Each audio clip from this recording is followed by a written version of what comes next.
Hello, thanks for joining us. Here's what's coming up on the programme this evening. Ruben Amorim is sacked by Manchester United after just 14 months in charge, but was a bust-up with the boardroom to blame. We'll be live at Old Trafford, where the search for his replacements begins.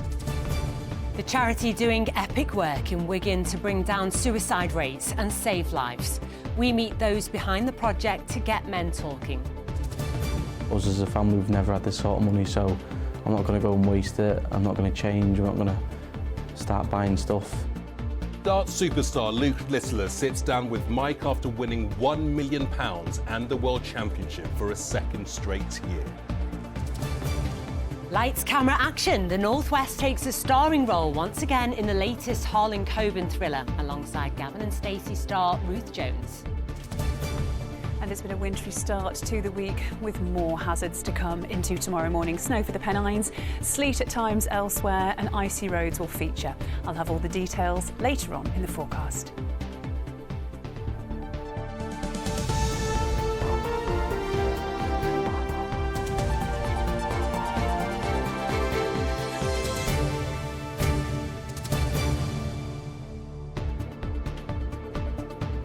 Well, first tonight, to Old Trafford as Manchester United begin their search for a new manager after the sacking of Ruben Amorim. Yeah, the dismissal of the Portuguese head coach came after an extraordinary outburst during his post-match press conference in Leeds on Sunday, where he hinted at frustration behind the scenes. Well, today the club thanked him for his 14 months in charge, but said the change will give the team the best opportunity of the highest possible finish. And of course, the question now is, who comes next? Well, let's cross live now to our sports correspondent, David Chisnell, who's at Old Trafford for us tonight. David, here we go again. Yes, Katie, as the temperatures plummet sub-zero here, Manchester United once again minus a head coach after a dramatic 24 hours for the club, while Ruben Amorim's dramatic post-match outburst that really laid public the tensions that he has with some of the hierarchy here at Old Trafford. And, well, that all came to a head with the news today that he has been sacked. He was told that at the training ground this morning. Well, the club have thanked him for his contribution to United, but say that the time is right to make the change to give the team the best opportunity of the highest possible Premier League finish. Well, my colleague Chris Hall now looks back at the reign of Ruben and the boardroom bust-up that ultimately led to it all ending. He was under fire, underperforming and, in his opinion, undermined. I came here to be the manager of Manchester United, not to be the coach of Manchester United. And that is clear. I know that my name is not Tuchel, is not Conte, is not Mourinho, but I'm the manager of Manchester United. I'm not going to quit. I will do my job until other guy is coming here to replace me. Which now won't be long. His frustration was aimed at the United hierarchy and Director of Football Jason Wilcox, seemingly over his lack of control on transfer policy, a relationship which 14 months ago began brightly. I think we have the same idea, the same mindset. I believe so much in our way of playing, they will believe too. So there is no second doubts, no second way. It's one way and we are going to do it. But his inflexibility over formation upset the fans, especially as United failed to qualify for Europe, lost the Europa League final and then got dumped out of the League Cup by Grimsby. Grimsby Town have reeled them in! We come to the game with a 4th division team and we perform like that. I think, again, the players clearly show what they want. Sounds like you're almost shocked by what you've seen tonight, though. You are not. His candour before the cameras was refreshing, but also caused uncertainty and rumours of rifts in the camp. Sometimes I want to quit, sometimes I want to be here for 20 years, sometimes I hate my players, sometimes I love my players. This is my way of doing things. His way produced just 24 wins in 63 matches, the worst record of any United manager since Franco Farrell more than half a century ago. So a 6th manager in 12 years has been sent packing from Old Trafford. I think if we just keep recycling managers over and over again, we're going to have the same result. I think you should have at least given him till the end of the season. I think he was feeling the pressure, you could see it in him, and I think he wanted out. He's a very, very stubborn manager, and he will not take criticism, and it's either my way or, no way. He made progress, but I think the clash on the borders, like with the Jason Wilcox, was the final straw for him. People cannot handle the Gary Nevilles and the criticisms of everything. The sport director needs to do their job. I will do mine for 18 months and then we move on. Amorim and his players left Elland Road today. They'll be marching on apart. Chris Hall, ITV News. So Amorim goes, and today his former defender Harry Maguire has posted on social media a photo of the two together at United and the words, "Thank you for everything, boss. I wish you all the best in the future." Well, let's get some more reaction to today's events. Let's speak to a couple of fans now. Carly Lies and also James Young, Manchester United supporters. Carly, we'll come to you first of all. Is this the right decision to get rid of him? After all, you're sick. You're only 3 points off the top four. I think long-term thinking, it is probably the right decision. We know that his style of football has been deeply unpopular. We know that results haven't been what have been expected. What's been surprising is the timing of it. Going into a transfer window just over halfway through the season, in the position that we're in a fairly strong position in the league. But it seems that there's just been some personal issues between him and the hierarchy at the club, where the club have just felt that this is now untenable. It's not the position that we would like to be in without a permanent manager, coach, who knows, at this point in the season. But it's where we are. I think in the long term it's for the best. In the short term we seem to be on shaky ground now. James, I've been speaking to fans here at Old Trafford all day and they're so split. Some who wanted him to stay, some who are glad that he's gone. What are your feelings about this? Well, I think the context is obviously clearly important here because, like Carly said, United are only 4 points off the Champions League places, but I think him and Jason Wilcox have had a big disagreement over one thing or another, and it's led to this huge falling out. But I don't think Amorim can continue after the comments that he made in his press conference yesterday. It was clear that he said he was the manager and the head coach, and all of that happened. And I remember Amorim's first game away to Ipswich, and it was a 1-1 draw. And 14 months on, his last game was also a 1-1 draw, and his players looked equally as confused. I was just going to ask you about that. How do you reflect back on his time then? How will you look back on his 14 months in charge? I mean, there's been some great moments. Leon, for example, here was great, but then that was the fault of his players not being able to follow his tactics in the first place. The semi-final against the Athletics Club, wins against Liverpool, Manchester City, has been able to beat the big sides, but the last few weeks here, not being able to beat a Wolves side who haven't won a game all season on 2 points at Old Trafford, losing to Everton with 10 men, not being able to beat West Ham. There's been so many games here. Last season, United had their worst season in 50 years in the Premier League, so you just can't continue with results like that. And to be honest, I think he was lucky to stay after the Europa League final because, again, that was his failure really not to have a plan B in that game that cost United. You guys have kind of touched upon it, but it seems that the breaking point was that fallout between kind of the director of football, Jason Wilcox. I mean, what does it say about where United are at the moment and have been over the last few years now, the state of how this place is being run? I think it raises a lot of questions about Ineos and their decision making. He was very much Ineos's first managerial appointment. They went all in on him. Barad advocated for him very strongly to the point that Dan Ashworth was sacked at a huge cost given his disagreement with the appointment. The fact that it has all ended in this way and the fact that it's ended with such a huge relationship breakdown. There have been obviously contentious issues over the precise nature of his role, over how much autonomy he's got over formations and tactics, over how much autonomy he's got in the transfer market. I think there's some very big questions to be asked before we go into a new permanent manager about how exactly the club is managing that relationship between manager and the football hierarchy. Thanks, guys. Well, you mentioned that permanent manager. Well, some of the names being linked with the club this evening. Now is the next permanent manager, potentially the likes of former Chelsea boss Enzo Maresca. You've also got the likes of former Barcelona player Xavi. You've got Crystal Palace's Oliver Glasner, and then you've also got the former England boss Gareth Southgate as well. What we do know is that the man who has been put in interim charge is actually going to be Darren Fletcher. Now, he, of course, is well known to United fans. He played here under Sir Alex Ferguson, won everything from the Champions League to the Premier League as well. He's been working with the under-18s, but now he has been put in interim charge of arguably what is the biggest job in club football. David, many thanks indeed. Well, joining us now is Sammy McElroy, former United midfielder. Sammy, lots to talk about. Firstly, your reaction to the news today, and also, where did it go wrong for Ruben Amorim? Well, first of all, the news, it took me by surprise. When you think about there's players away at the moment, key players away at the moment in Africa, and there's key players injured. We could have been 5th if we had to beat Leeds at the weekend. OK, we drew, but we're 6th, few points off European places. and the decision was a bit of a shock for me, no doubt about it. On the manager, I think when he came, he was refreshing. I thought his press conferences were very, very good. He was open, he was honest, he let everyone knew how he felt, what he felt about the players, and he always said this was going to be a process, going to be a bit of a long job. But unfortunately at Manchester United, it's never a long job unless you're doing well. I know you just said you were shocked about the timing today, but are you shocked about the timing considering where they are in the league? Because they're within touching distance of Champions League places, aren't they? Absolutely. If this happened last season, the way we finished 15th out of Europe, I think everyone might have accepted it if he had got the job. Lost his job. But then they give him 200 million to spend on players, and they say this man's going to be here for 3 years. We're going to give him a chance, and then all of a sudden it changes at the weekend.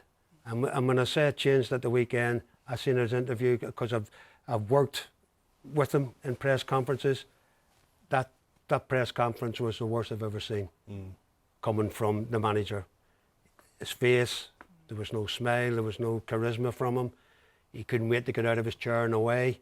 And then after the 1-1 draw, some of the statements that he made, I thought there was something going to happen. Yeah. But seriously, not the sack.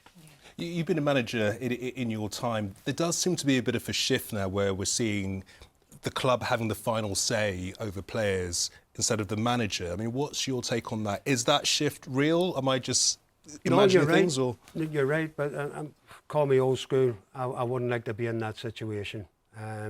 I think the manager or the head coach, whatever what you want to call him these days, I think on the football side of things, it should be everything down to him. You know, going back years, you had your scouts and you talked about what type of position you want, what you need, and the manager made the final decision. That's the way I was brought up, and my managers were, and myself. But I don't think I could cope with the way what's going on today. That manager is going to bring a player in, yeah, that's his player. But somebody else bringing him in, no, I don't agree with that. And Sammy, who do you predict quickly, just before we run out of time, to take over? Well, to be honest with you, Darren Fletcher's he's in a great position at the minute. He knows the club inside out. He's worked there, he's played there. He's worked with other managers as well, getting experience. If he does well, I think I can definitely see him take it to the end of the season. To replace Amrin long term, I haven't got a clue. Not a clue. Not a clue. Who would you like?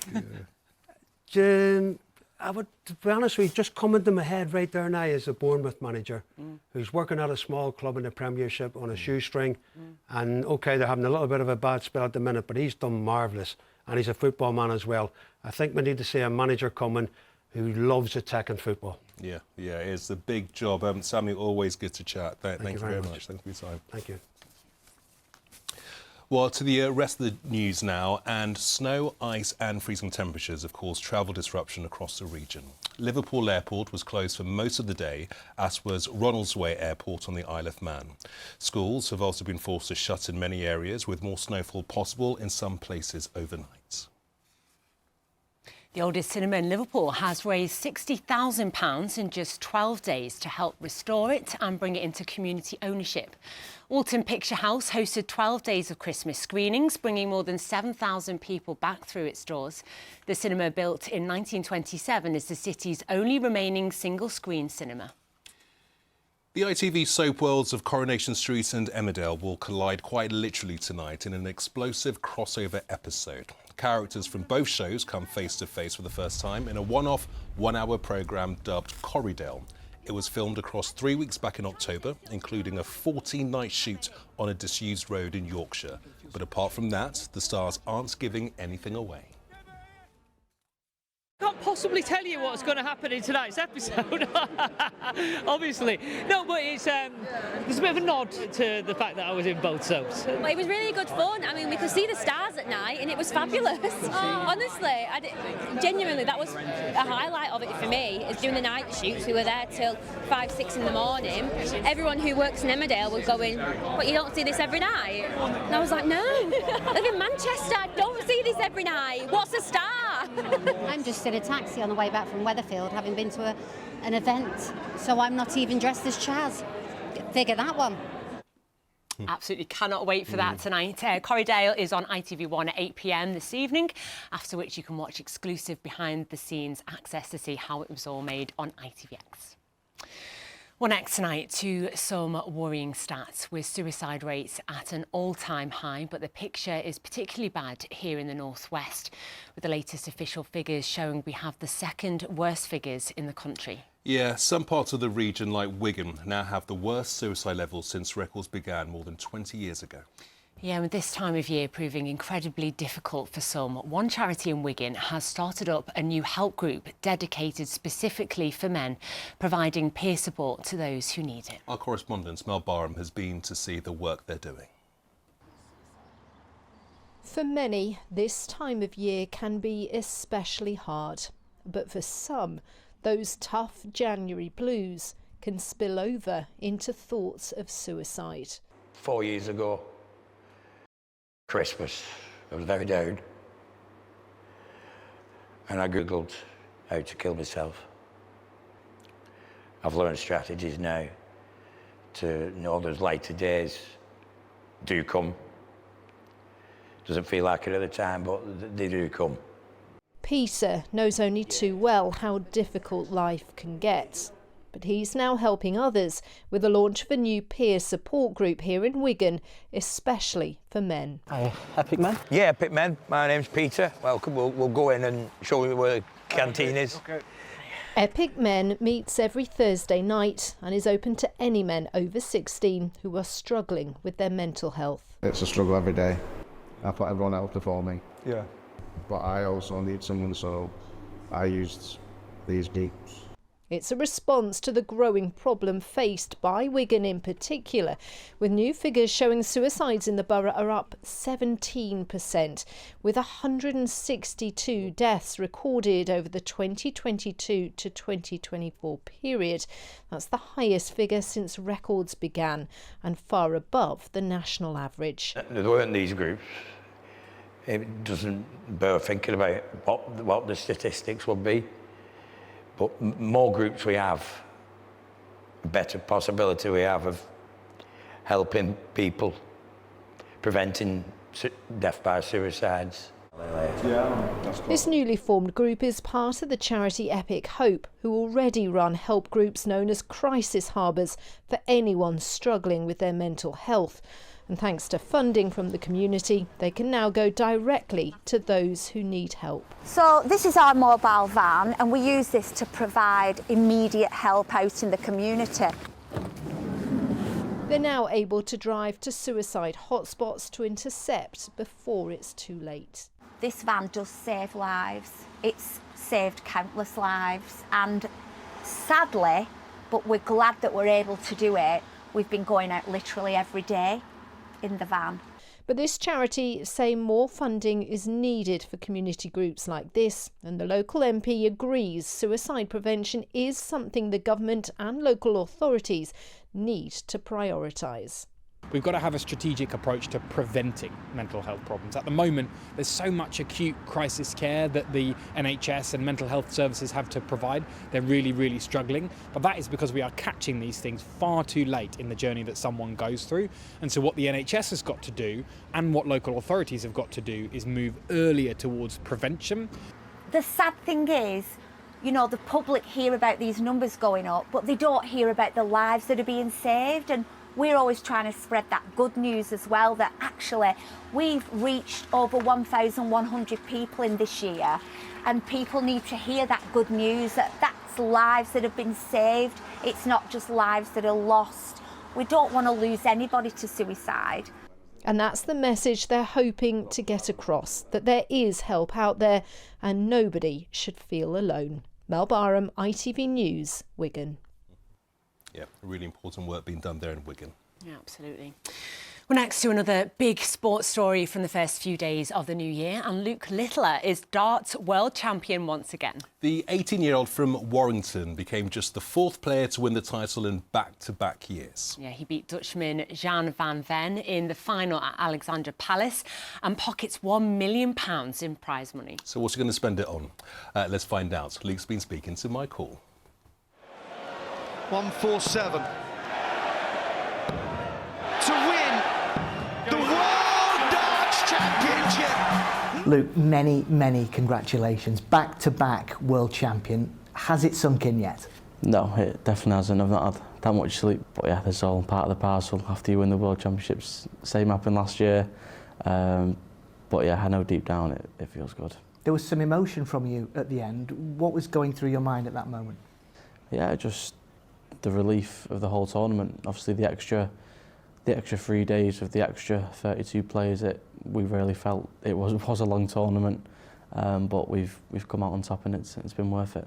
If the challenge wasn't big enough, you had to contend with the Ali Pali Wasp. What is it like when that happens? How do you maintain that focus when there's a wasp buzzing around your head like that? Yeah, I mean, you just got to try and get it away from you. Try not to get stung, but it's one of the things that happens every year. And obviously we're moving into a bigger venue next year at Ali Pali, so hopefully there's not another one to be seen. You could probably take that out with one dart, couldn't you? If he was on the board, yeah. As well as that magnificent trophy, you've also won £1 million in prize money. How do you even begin to process that? Yeah, obviously it's a lot of money, but I've said it before in the past, us as a family, we've never had this sort of money, so I'm not going to go and waste it. I'm not going to change. I'm not going to start buying stuff. I'll just stay as I am. Nothing planned as a treat? Yeah, we'll have to see. I'm into football cards at the minute, so I might have to treat myself to a few boxes. Yeah, you get a few boxes with £1 million. Just a few. How much have you enjoyed the banter with the crowd in the last week? At times they've booed you like a pantomime villain, although they came together for the final and you really felt the love, didn't you? How have you enjoyed the week? Yeah, I think that was obviously just a night off for myself and the fans. Obviously I knew there was a few Germans. I heard a few German chants throughout that game against Rob Cross. But yeah, we came together as one and I got the job done for the whole of the UK. In the last couple of years, you have become a sporting superstar, and yet, seemingly, it hasn't changed you one bit. Is that really important to you? Yeah, I mean, I don't need to change. This is me as I am. Even when I'm at home, I'm the same person. And yeah, I'm just a dart player at the end of the day. Some people can call me a celebrity, but I'm just a boy living his dream. There will be thousands of children across the country who ask for a dartboard for Christmas because of you. What does that mean to you that you are a role model to so many young people now? Yeah, obviously it means the world. It's been going on for 2.5 years now, maybe 3 years. And yeah, I keep going. The fans keep going, they keep supporting me, and more people engage with the sport. But yeah, I've just got to do my job and keep the Luke Littler effect going. Well, listen, you are phenomenal. Everybody back home in the Northwest is so proud of you. Many congratulations, Luke. Enjoy the celebrations. Thank you. He is amazing, and those championships were fantastic, and he has inspired my kids. We now have a dartboard. Well done, Luke, well done. Now, it's a time of year when many of us are hunkering down with a box set, not chocolates. My trousers are about to split, especially when it's -5 outside. I was going to say, you definitely have a tub of chocolates, or your wife's Toblerone. Well, this month, many people's winter watch is likely to be Runaway, the latest Harlan Coben thriller to hit Netflix, which was filmed right here in the Northwest. This time it stars writer and actress Ruth Jones, best known as Nessa from Gavin and Stacey. Caroline Whitmore was granted exclusive access to the set.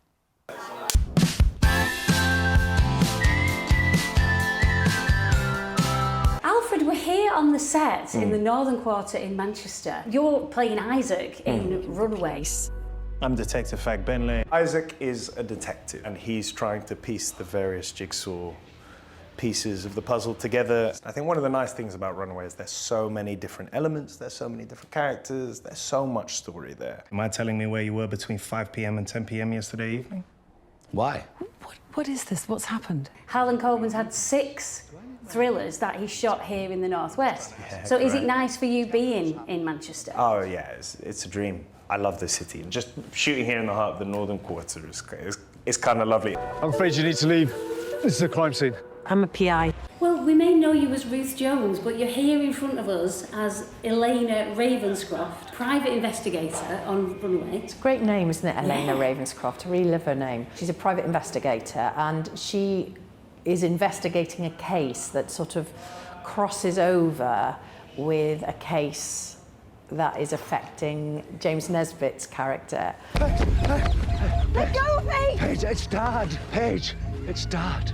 You're kept on the edge of your seat all the time. Brilliantly written. I mean, how Harlan Coburn's mind works, it's like one giant Rubik's Cube going on in their heads. Yeah. Several times I've gone, so hopefully the audience will have that same experience. We tell our kids not to trust strangers, and look at us. Who said I trust you? This is the 6th thriller he has filmed right here in Manchester. So we feel really lucky that he keeps coming back. Are you enjoying being in the city? Oh, I'm loving it, actually. We've been in Manchester and in Liverpool. I haven't really spent a lot of time in either city over the years. My dad went to Manchester University, and I mean, the city must have changed so much since he was there in the 50s. He always wanted me to go to Manchester Uni, but unfortunately I had a disastrous interview, and they asked me what bedtime reading I was doing, and I said Jackie Collins' Hollywood Wives. I love Jackie Collins' Hollywood Wives. Didn't get me a place at Manchester, though. If I was on the board, Ruth, you'd have been there. I actually met her once. In Gavin and Stacey, in the first Christmas special, Smithy is buying a Christmas present for his grandmother. She just happens to be called Jacqueline Collins, and he calls her Jackie Collins. Jackie Collins, the amazing author, was a fan of the show, and so she invited me to dinner, and she was just quite excited that her namesake was in the show. So you have mentioned Gavin and Stacey. 12 months ago, everyone was so excited about the Christmas special. It was huge. You must be so proud of it. Oh, I'm immensely proud of it. James and I are both very proud of it. I think after the Christmas special, I did seem to get recognised. A lot of people came together with their friends or their family to watch it, and it became a little bit of an event. It's so lovely to see you here in Manchester. Manchester Uni. I mean, let's not talk about them. They should have taken you on. Thank you so much. Thank you. It's lovely to see you.